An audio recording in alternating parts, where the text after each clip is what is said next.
Do you know what Snapchat is? If you're between the ages of 13 and 24, I'm sure you do. About 90% of the population uses the app about 25 times a day. The usage drops off dramatically by the age of 34. So for those of you who don't know what it is, it's an instant photo sharing tool that has been widely popular among millennials and Generation Z. Photo sharing is just one part of the platform, though. A large component of the company's ad revenue comes from an interactive tabloid section. Can you guess which state broadcaster leapt at the opportunity to weaponize this tool against our children? You got it, it's the CBC. Now, the CBC is not using Snapchat like it uses Twitter or Facebook, where there are real, critical adults scrutinizing their state-funded work. The CBC is using Snapchat to speak directly to kids like a predator would if he was in a kid's home while the parents weren't there. Uncensored, raw degeneracy. They're not taking to Snapchat to tell 13 to 18-year-olds the latest news about Mark Norman or SNC-Lavalin. No, they are boldly advertising the benefits of smoking narcotics before having sexual intercourse. They are fetishizing kinky disabled people. I'm not exaggerating, I mean this literally. The CBC urgently and repeatedly serves the 13-year-old boys of Canada clickbait to tell them how admirable it is to watch their future girlfriend run off and have sex with other men. Feminism. It'll get you every single time. It started with weird nature porn. A female and male bald eagle had kids. Life was tough. They were in the wild. But fear not, 13 to 24-year-olds of Canada.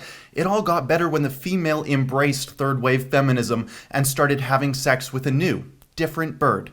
After the ice was broken, they moved away from talking about animal sex and started talking about their cuck fetish in human terms. Quote, living with your partner's lover. The CBC called it a breakdown of what it is like to live several years in an orgy house. It is ethical, they say. Don't worry, kids. All that stuff you've been taught about not cheating on your boyfriend, throw that out the window. It's 2019. The CBC is your moral compass now. To top it off, this story all ends with an invitation for your 13-year-old daughter to, quote, meet more non-monogamous daters. Thanks, CBC. Now the preteens can delete Tinder and just use the state broadcaster to find their next lay. Are you horrified yet? Of course you are, but buckle up, concerned parent, because it gets worse. Quote, why are some people leaving monogamy behind? Remember, this is explicitly directed towards children. The CBC has read all of the metrics. They know who they are serving these sex stories to. They're serving them to preteens and high school students. This isn't Twitter, where most people that are engaging with the CBC are boomers. 90% of these readers are 13 to 24 years old. Some are even younger. It's not for everyone, but people in polyamorous relationships say it's opened them up to a new way of dating. Who are these people? I've been jealous as often as any other healthy monogamous person, says Kaylee Kazikoff. Luckily, at the end of this propaganda, the state broadcaster did a survey to see how much Big P progress was made today, and 72% of the readers told the CBC to shove it. Sex, drugs, pedophilia, disabled BDSM porn, underage porn consumption. The CBC is using a platform of kids to normalize degeneracy among Canadian youth. But don't worry, we can actually stop them. Take your kid's phone from them right now, and I mean it. Pause this video, go get your kid's phone, and I will walk you through how to flick off the CBC step by step to make sure they cannot get to your children. I'll wait. Okay, open up their phone. Find the yellow icon with a ghost on it. Click on it and it'll open up Snapchat. It will open up to a camera. Swipe the screen to the left and it will get you to the tabloid section. Now, where it says Discover, tap there and type in CBC and click Search. Now, this is the hard part. Snapchat doesn't want you doing this, so they make it as hard as possible to disable content.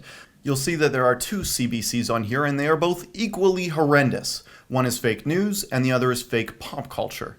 If you want to save your kids from a future with the CBC, you need to make sure to disable both of them.